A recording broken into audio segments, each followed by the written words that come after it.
Meu nome é Nádia Brito Panaino, vou fazer 59 anos no próximo mês.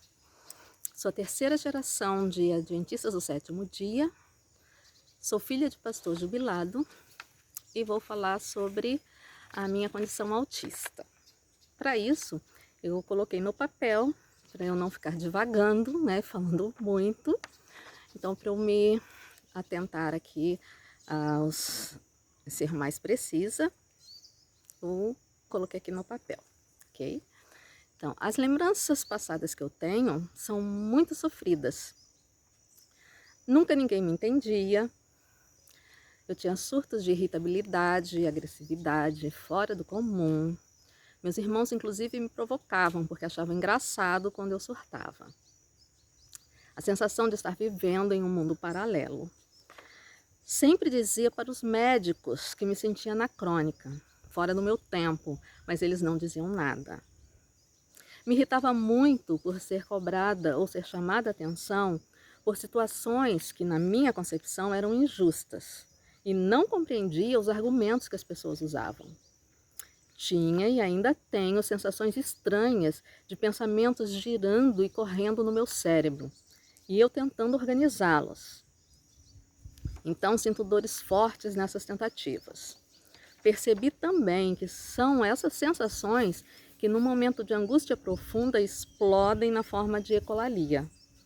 Talvez, quem sabe, numa tentativa de minimizar a angústia e as dores. Então, por exemplo, a última palavra que está na minha cabeça, que eu ouvi num vídeo, é abubleb. Então essa palavra fica na minha cabeça, rodando, girando, girando, girando. Então chega uma hora que eu não aguento mais essa palavra na minha mente. Então eu falo abubleb, abubleb, abubleb, até tentar sair da minha cabeça, né? E aí eu vim descobrir que isso se chama ecolalia.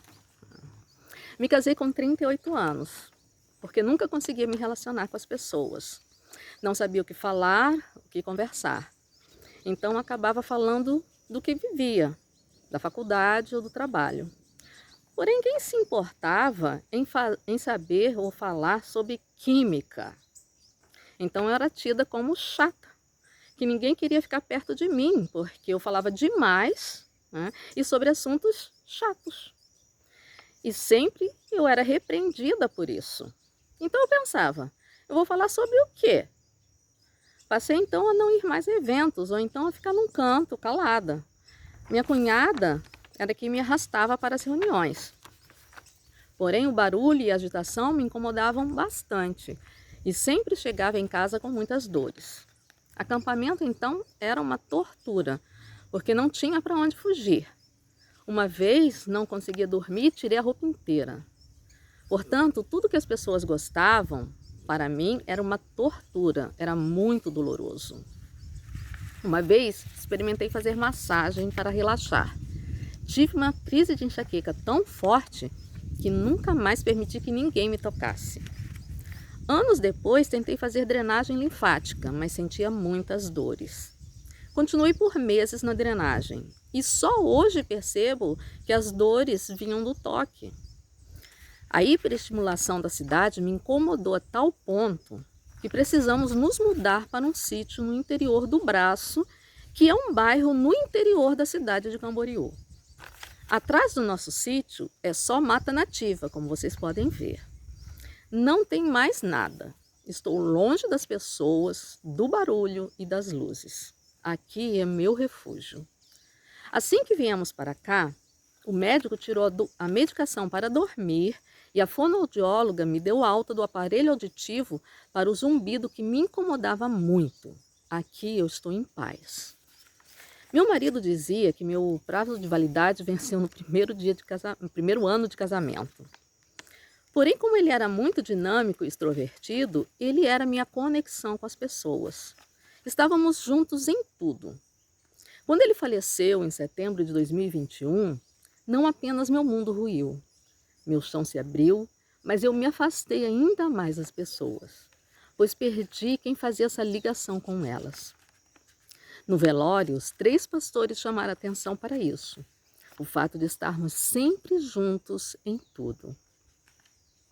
Por isso o luto foi um período de dor especialmente intensa para mim. Em contrapartida, Deus revelou ser meu verdadeiro companheiro, o verdadeiro juiz das viúvas. E foi neste período que descobri o autismo mais profundamente. E passei a entender o que acontecia comigo. Ainda não tenho o diagnóstico definitivo. Tenho os testes preliminares e o encaminhamento médico para o diagnóstico definitivo, pois não tem profissional para fazer os testes. O apoio médico com informações adicionais foi importante, pois pude compreender mais facetas da minha condição que eu não entendia ou pensava que todas as pessoas também tinham. Enfim, estou num processo de me descobrir, de me aceitar, sabendo principalmente que Deus me aceita, me acolhe e conhece melhor do que eu meus limites e vai me julgar dentro destes limites. Obrigada.